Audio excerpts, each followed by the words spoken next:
Assalamu alaikum, I'm Aisha and you're watching SAMAA News. Here are today's headlines. Israeli Prime Minister Benjamin Netanyahu has ordered immediate and forceful attacks in Gaza after accusing Hamas of violating the ceasefire. The decision came after Hamas handed over human remains that Israel says did not belong to missing hostages. Hamas insists it is complying with the truce but lacks equipment to identify bodies as tensions over the fragile ceasefire intensify. The Kremlin has vowed to destroy what it calls foreign fighters supporting Kiev. Spokesman Dmitry Peskov said Russian troops often hear foreign languages on the front lines, suggesting NATO personnel are present. He said that peace talks remain stalled as Kiev refuses to engage. Meanwhile, NATO denies deploying any troops, saying Western support remains limited to training, intelligence and weapons supply. Ukrainian President Volodymyr Zelensky says talks on a ceasefire plan with European officials will take place later this week. He called it the first step toward reviving diplomacy as fighting continues. At a joint briefing in Kiev, the Dutch Foreign Minister announced €25 million in aid to support Ukraine's energy sector, which has come under intensified Russian attacks. The third round of talks between Pakistan and the Afghan-Taliban in Istanbul has entered a decisive stage after nearly 18 hours of continuous discussions. According to the latest information pouring in, Pakistan has reiterated that peace in the region is impossible without verifiable action against terrorists operating from Afghan soil. Islamabad emphasized that mutual trust depends on tangible results and not promises. Meanwhile, mediators confirmed Pakistan's stance as legitimate, but progress remains stalled as the Afghan delegation reportedly keeps shifting positions under instructions from Kabul. The Punjab government has ordered strict action against foreigners residing illegally in the province, with new directives for police to register cases against those renting houses, shops or petrol pumps to such foreigners. Chairing the 6th Law and Order meeting, Punjab Chief Minister Maryam Nawaz directed senior police and revenue officials to file daily reports on rented properties, while mosque announcements will help identify illegal Afghan residents. The meeting was told that 5 cases have been registered in Hanwal and 45 holding centres have been set up to house and repatriate illegal Afghans. US President Donald Trump has highlighted close ties between the US and Japan after a day spent alongside the country's new conservative Prime Minister, Sanae Takaichi, whom he described as a winner, offering warm praise for his counterpart. Trump then talked about having a beautiful friendship with Japan. He said he has huge respect for Japan and the country, and now a really great respect for the new and incredible Prime Minister, prompting cheers and applause from the servicemen in the crowd.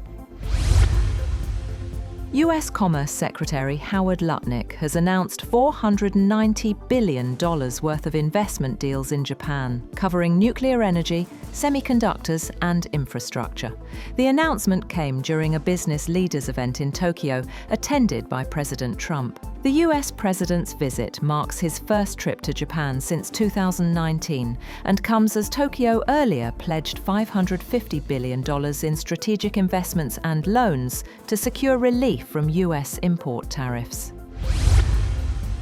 Meanwhile, China has urged the United States and Japan to make sure their growing security cooperation contributes to regional peace and stability. The statement came after President Trump met Japan's new Prime Minister, Sanae Takaichi. Foreign Ministry spokesperson Guo Jiakun also called on Japan to respect the security concerns of its neighbours and reflect deeply on its history of aggression. The United States has carried out a series of strikes against suspected drug vessels in the Eastern Pacific, killing 14 alleged traffickers and leaving 1 survivor. Pentagon Chief Pete Hegseth said the survivor was rescued by Mexican authorities after 3 strikes. A video that was released online shows boats exploding at sea. The operation is part of President Trump's wider counter-drug campaign, which has included over 10 similar strikes since September and reportedly expanded CIA operations in Venezuela. Taiwan's foreign minister has said that he is not worried that US President Donald Trump will abandon the island in his meeting this week with Chinese President Xi Jinping in South Korea. Since taking office earlier this year, Trump has vacillated on his position towards China-claimed Taiwan as he seeks to strike a trade deal with Beijing. Trump says Xi has told him he will not invade while the Republican president is in office, but Trump has yet to approve any new US arms sales to Taipei. Prime Minister Shehbaz Sharif says Pakistan cannot continue to rely on loans, as constant borrowing weakens the economy and breaks its backbone. Speaking at the Future Investment Initiative conference in Riyadh, he urged stronger global cooperation to protect humanity from the painful consequences of inaction. Shehbaz praised Saudi Crown Prince Mohammed bin Salman for hosting the conference and said Pakistan has fully digitalized its tax system to curb corruption and ensure transparency. He said climate change continues to hurt Pakistan and called for rebuilding the economy through hard work, youth participation, and natural resources. Pakistan and Saudi Arabia have launched a new economic cooperation framework, reaffirming their shared commitment to boost trade and investment ties. The Foreign Office says the framework was agreed upon during Prime Minister Shehbaz Sharif's meeting with Saudi Crown Prince Mohammed bin Salman on the sidelines of the Future Investment Initiative in Riyadh. The initiative will focus on strategic, high-impact projects in economic, trade, and development sectors, with a strong emphasis on private sector participation and expanding bilateral trade.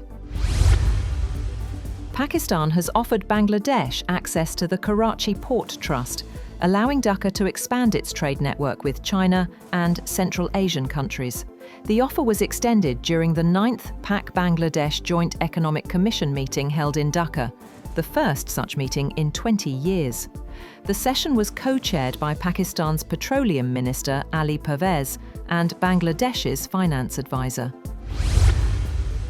11 people were killed after a light aircraft carrying foreign tourists from Hungary and Germany crashed in Kenya's coastal region of Kwale. The plane, operated by Mombasa Air Safari, was carrying 8 Hungarians, 2 Germans and a Kenyan pilot. Authorities confirmed there were no survivors, with the crash occurring near the Indian Ocean coast early morning. Hurricane Melissa is expected to bring catastrophe as it makes landfall in Jamaica, with storm surges, flash floods and landslides in the worst storm to hit the Caribbean island this century. The Category 5 storm, the strongest possible on the Saffir-Simpson scale, will bring wind gusts of over 300 kilometers per hour and widespread devastation to the island, where authorities have ordered mandatory evacuations. Indian refiners have temporarily halted new orders for Russian oil following the latest sanctions. Refiners are waiting for guidance from the government and suppliers before resuming purchases. In the meantime, some refiners are turning to the spot market to meet their crude oil requirements. Meanwhile, the Kremlin says President Trump's call for countries to stop buying Russian oil will not affect Moscow's energy ties. Spokesman Dmitry Peskov said every nation will decide on its own where to buy fuel, adding that Russia offers reliable and competitively priced energy. Amazon has announced cutting around 14,000 corporate jobs as part of a major cost-cutting move linked to its growing investment in artificial intelligence. The tech giant, which employs about 350,000 corporate staff, is restructuring across multiple divisions, including devices, books, and its podcast unit. Reports say the layoffs began Tuesday as Amazon streamlines after pandemic overhiring. And Tokyo's skyline turned red, white and blue on Tuesday night as major landmarks lit up to mark President Trump's visit to Japan. Crowds gathered near the Okura Hotel, hoping to glimpse the US president's motorcade. During his visit, Trump praised Japan's new Prime Minister, Sanae Takaichi, and signed key deals on trade and rare earths. That's all for now. For more updates, visit www.SAMAA TV. Thank you for watching SAMAA News.